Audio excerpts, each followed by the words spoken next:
Assalamualaikum warahmatullahi wabarakatuh. Salam sejahtera untuk kita semua. Eh, Kali ini akan membahas materi bab 2, yaitu tentang listrik statis, yang mana listrik statis adalah bagian dari ilmu fisika yang membahas tentang muatan yang diam.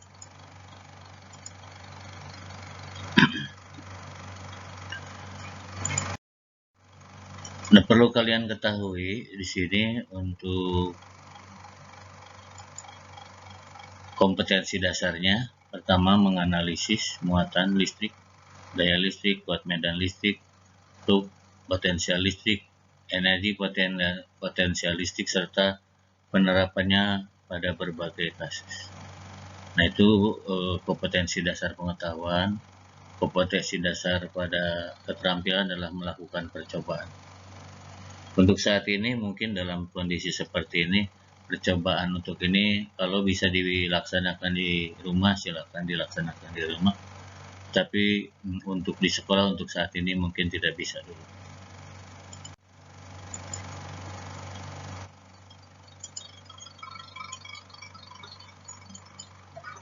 Kompetensi dasar tadi sudah disampaikan. Yang kedua, indikator pembelajaran. IPK pengetahuan, indikator pencapaian kompetensi dari pengetahuan dan keterampilan.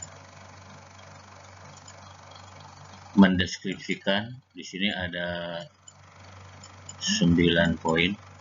Yang akan kita bahas hari ini adalah sampai poin kelima.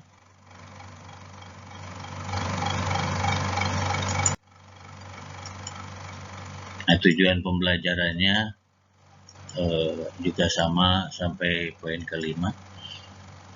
Cuman untuk pengamatan video belum bisa di-share.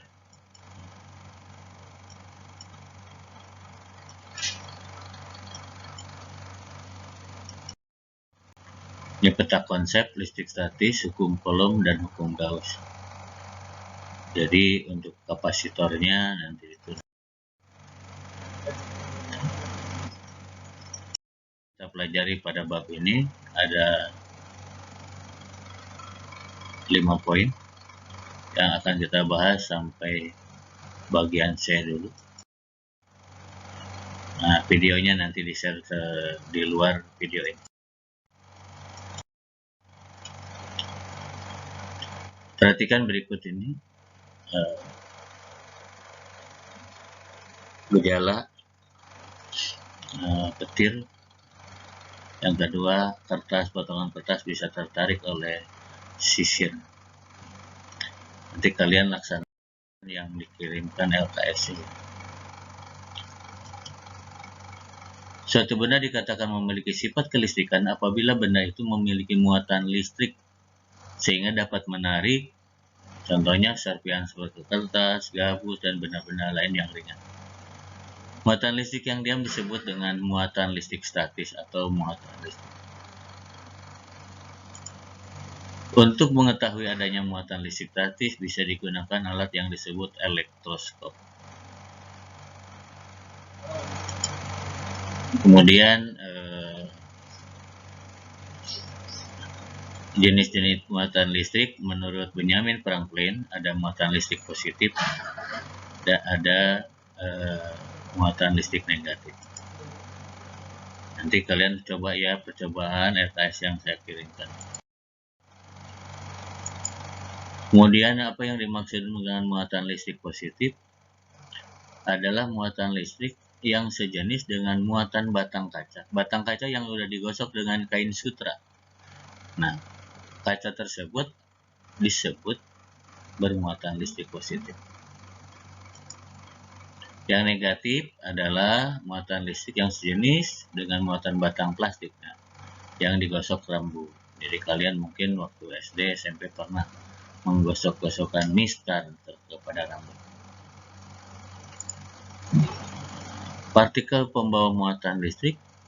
Pembawa listrik muatan positif adalah proton, pembawa muatan listrik negatif adalah elektron.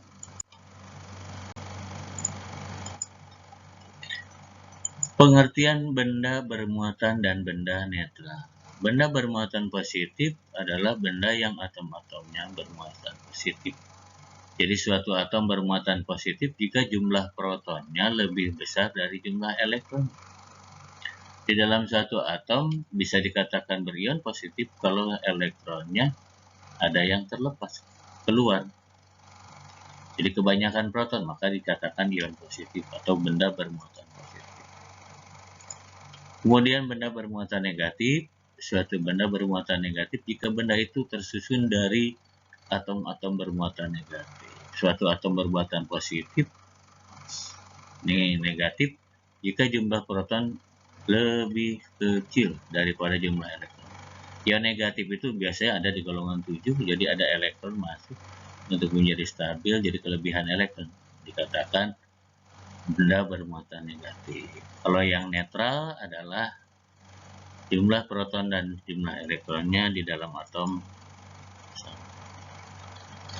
Sifat daripada muatan tolak menolak, kalau jenisnya sama akan terjadi tarik menarik kalau dua muatan itu berlainan jenis. Nah, ini interaksi gaya yang muncul kalau ada dua muatan sejenis tolak menolak, gayanya sama besar. Muatan negatif. Nah, kalau ada muatan positif dan negatif, maka gayanya saling mendekati, disebut tarik menarik. Ini interaksi beda. Kenapa muatan positif di dalam inti kok tidak tolak menolak? Nah, ini nanti dibahas di semester 2.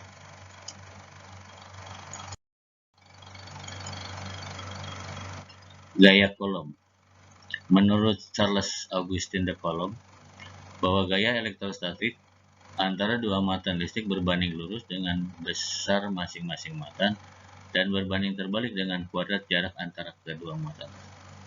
Nanti kalian membuktikan di dalam RKS yang tadi yang bisa kalian kerjakan adalah percobaan yang mirip yang dilakukan oleh Coulomb. Bahwa gaya sebanding dengan dua muatan berbanding terbalik dengan kuadrat. Ada pembanding konstanta Coulomb K. Besarnya 1/4 pi epsilon 0. Nah, keterangannya seperti K itu 9 kali 10 pangkat 9. Q1 dan Q2 muatan 1 dan 2 dalam satuan Coulomb. Epsilon 0, permitivitas ruang hampa. Apa itu permitivitas? Adalah sifat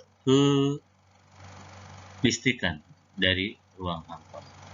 Permitivitas relatif, pembanding terhadap ruang hampa. E-nya adalah permitivitas bahan. F gaya Coulomb, Fm gaya pada medium, R jarak antara muatan.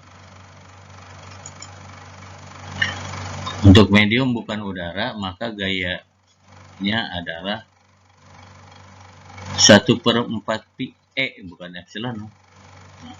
Jadi E-nya epsilon kali epsilon R, maka Fm sama dengan F per epsilon R. Jadi nilainya kalau berbanding terbalik jadi lebih kecil. Ini contoh ini untuk gaya lebih dari dari dua muatan. Ini ada 3 buah muatan ABC. Kalau gaya yang terletak pada titik C, pada titik B, C dulu. Di C, CA, min CB. Ini kita urai. Nah, C dengan A muatannya positif dua-duanya, sehingga akan timbul gaya tolak menolak yang arahnya ke kanan. FCA. Nah, C dengan B positif dan negatif akan terjadi tarik menarik. Maka FCB ini arahnya ke sebelah kiri. Nah, besar FCA ke kanan, kita tuliskan A ke C, jaraknya R3.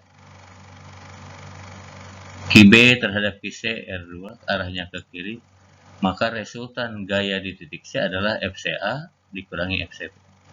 Ini kita menuliskan FCA karena arahnya ke kanan itu positif, ke kiri negatif. Nanti hasilnya, kalau FC itu positif, maka arah FC ke kanan, artinya FCA lebih besar dari FCP. Kalau hasilnya negatif, maka FC arahnya ke kiri. Bagaimana kalau gaya pada titik A?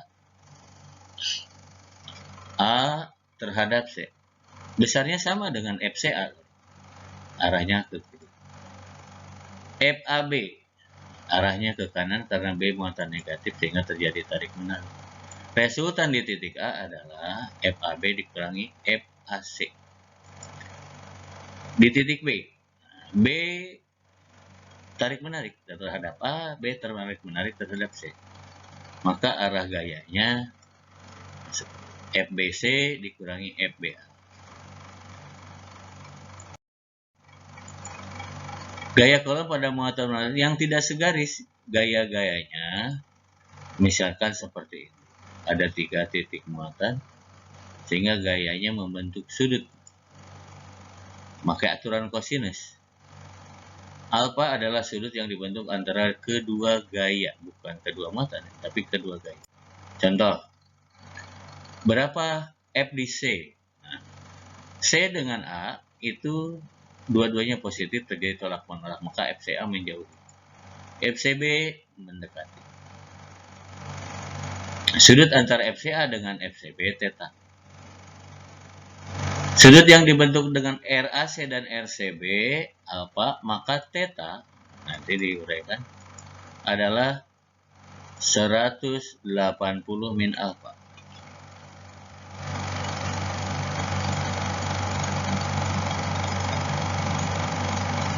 Cos theta sama dengan min cos alfa. Resultan gaya di A. A dengan C tolak menolak. A dengan B tarik menarik. Kalau antara RAB dan RAC X, maka sudut yang dibentuk oleh theta FAC dan FAB adalah 180 min X. Nah, cos theta yang ada di sini sama dengan min cos X.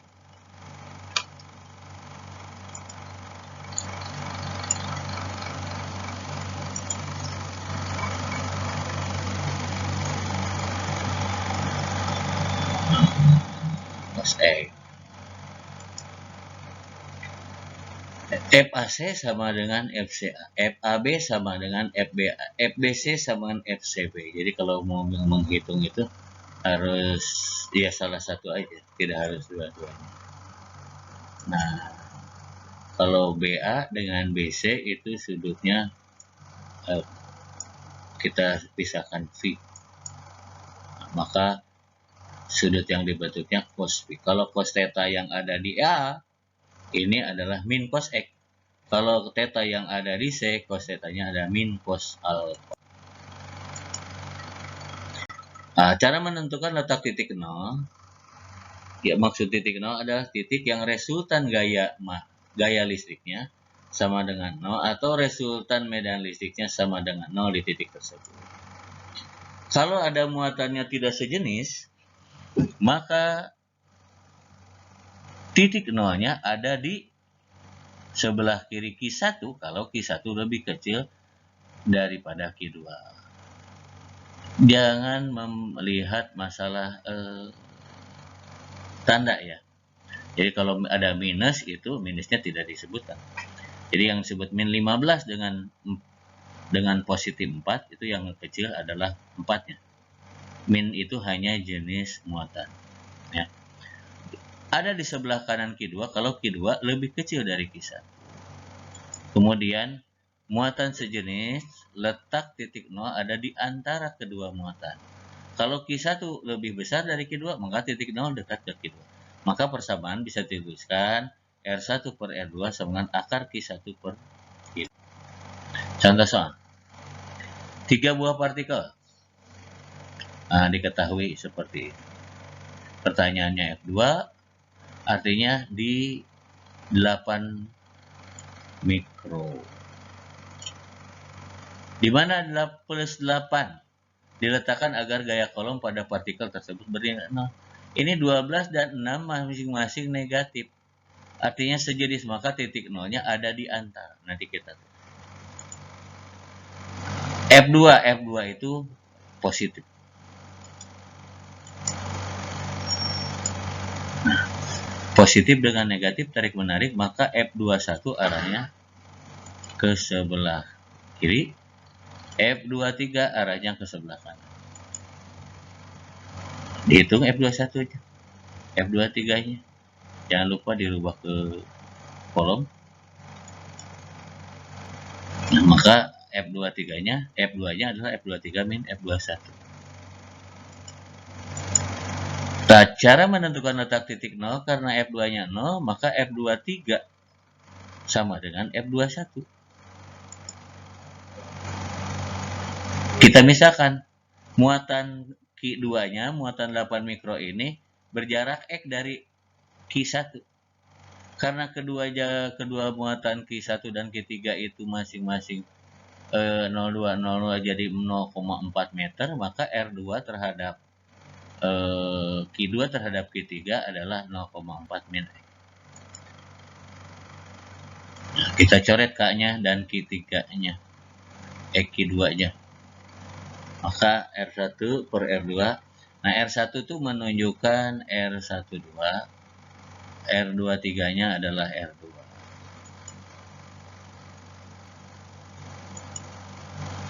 Aduh, tertutup nih. Akar 2, 12 per 6, 2, akar 2, 1,4, maka ada.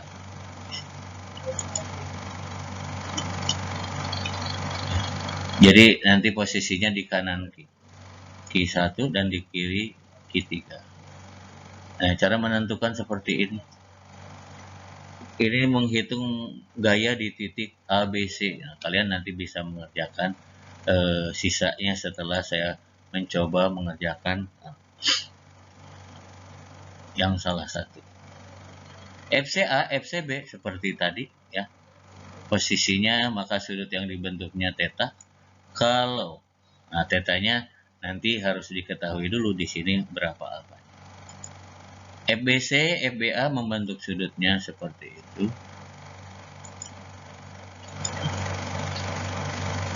FAB terus FAC tegak lurus. Seperti tadi FCA sama dengan FAC, FABBA, FCB sama dengan FB. Cara menentukan FC, FCA kuadrat, FCB kuadrat ditambah 2 FCA, FCB cos theta. Harus tahu dulu sudut di sini berapa.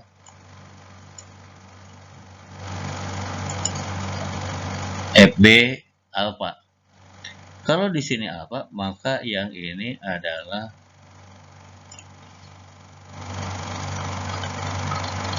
sembilan puluh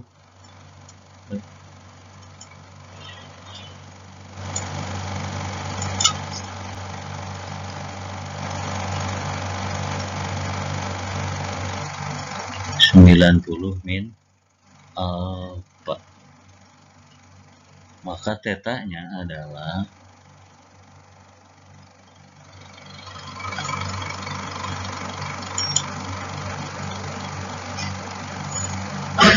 90 plus alfa.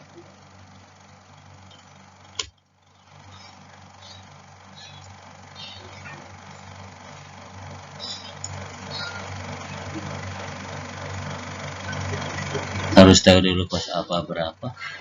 Jadi cos tetanya berapa.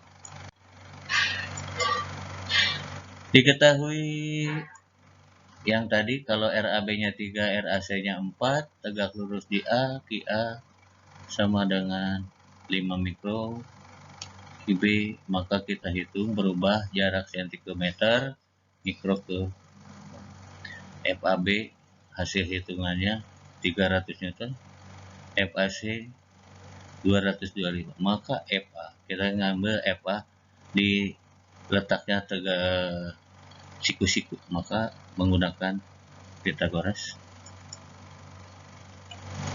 Nah, cara menentukan arah dari vektor gaya kolom yaitu komponen Y dibagi komponen X. Jadi harus jelas dulu, kalau Fx dan Fy-nya positif, maka arah sudutnya ada di kuadran 1. Berarti nilainya lebih kecil dari 90. Kalau Fx-nya negatif, Fy positif, maka di kuadran 2, maka sudut 90 sampai 180 di kuadran 2. Maka nilai sudutnya adalah 180 min alfa. Nah, tangan alfanya di sini dihitung Fy per Fx. Jangan dulu dimasukkan kalau ada yang tanda negatif. Kemudian kuadran 3 negatif dua-duanya. Negatif dua-duanya Fy per Fx hampir sama Fy per Fx pada kuadran 1. Yang bedanya kalau di kuadran 3 180 plus alfa. Kalian bisa ngitung Fb ya. Medan listrik kalau digambarkan seperti itu pakai seguk besi misalnya. Kuat medan listrik itu adalah gaya persatuan muatan. Arahnya menjauhi dari muatan positif, medan listrik itu searah dengan gaya. Kalau terhadap muatan negatif, arah medan listrik searah dengan gaya tarik mendekati muatan tersebut.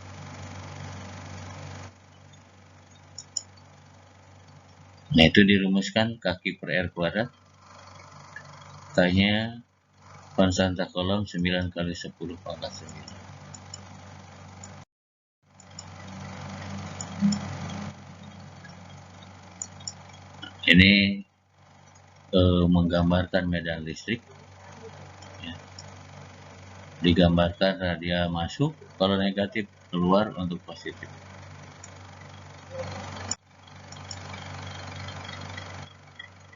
Contoh soal. Muatannya dirubah ke kolom, jaraknya rubah ke meter, ditanyakan E. Nah, E-nya menjauhi terhadap muatan.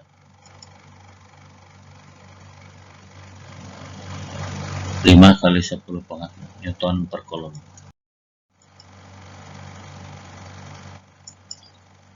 Kalau ada muatan yang arah medan listriknya sejajar, ada yang sejajar itu searah, ada yang berlawanan. Contoh, ada dua muatan Q1 dan Q2 masing-masing positif. Berapa E di P? Maka E1-nya menjauhi karena muatan positif, E2 juga menjauhi. E2 lebih besar karena jaraknya lebih pendek. Maka E di P adalah E1 plus E2, searah, dijumlahkan. Kalau ada rumus E akar, nah itu kalau sudut E1 dan E2 membentuk sudut tertentu, ya, bukan tegak lurus, bukan sejajar, sudutnya antara 0 sampai 108. Kita gambarkan contoh model seperti ini. Berapa medan listrik di titik C, besar dan arahnya QA positif, maka arah EC-nya menjauhi sejajar dengan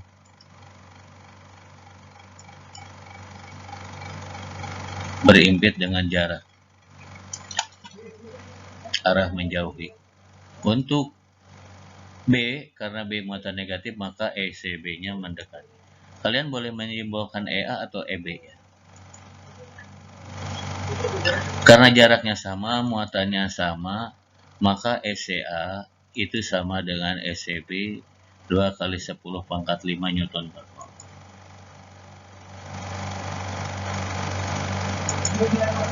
Sudut yang dibentuk antara ECA dan ECB adalah theta. Karena ini segitiga sama sisi, jaraknya sama, maka tetanya, alfanya 60 derajat, maka theta 120. Maka nilai EC-nya adalah 2 kali 10 pangkat 5 Newton. Kemana arahnya? Karena sama besar, maka sudut arah EC-nya membentuk sudut